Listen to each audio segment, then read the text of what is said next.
ನಯನ ಹೋಮಿಗೆ welcome. ಇವತ್ತು ಸೋರೆಕಾಯಿ ಪಾಯಸ ಮಾಡ್ಕೊಳ್ಳೋದನ್ನು ನೋಡ್ಕೊಳ್ಳುವ. ಚಾನಲಿಗೆ ಹೊಸಬರಾಗಿದ್ದರೆ subscribe ಮಾಡ್ಕೊಳ್ಳಿ. ಸೋರೆಕಾಯಿನ ಸಿಪ್ಪೆ ತೆಗೆದು ಅದರ ಬೀಜ ಎಲ್ಲ ತೆಗೆದು ಸಣ್ಣ ಸಣ್ಣ ಕಟ್ ಮಾಡಿ ಹಿಡ್ಕೊಂಡಿದ್ದೇನೆ. ಒಂದು ತೆಂಗಿನಕಾಯಿ ಫುಲ್ಲು ತುರಿದಿಟ್ಕೊಂಡಿದ್ದೇನೆ. ಇದಕ್ಕೆ ಸ್ವಲ್ಪ ನೀರು ಹಾಕಿ ಬೇಯಲಿಕ್ಕಿಡುವ.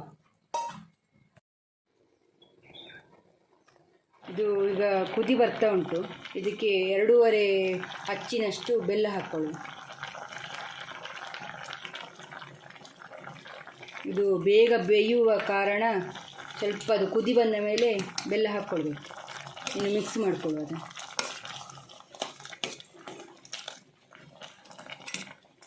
ತೆಂಗಿನ ತುರಿಯನ್ನು ನುಣ್ಣಗೆ ರುಬ್ಬಿಕೊಳ್ಬೇಕು.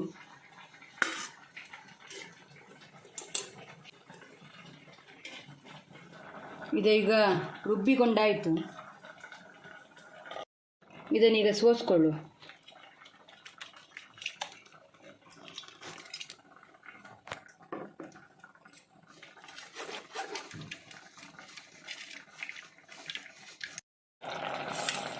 ಈಗ ಇದು ಬೆಂದಿದೆ.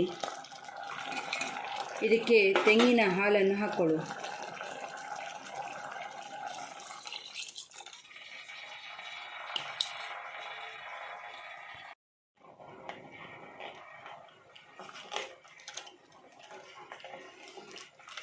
ಇದು ಕುದಿ ಬರಬೇಕು. ಒಳ್ಳೆ ಕುದಿ ಬಂದಿದೆ.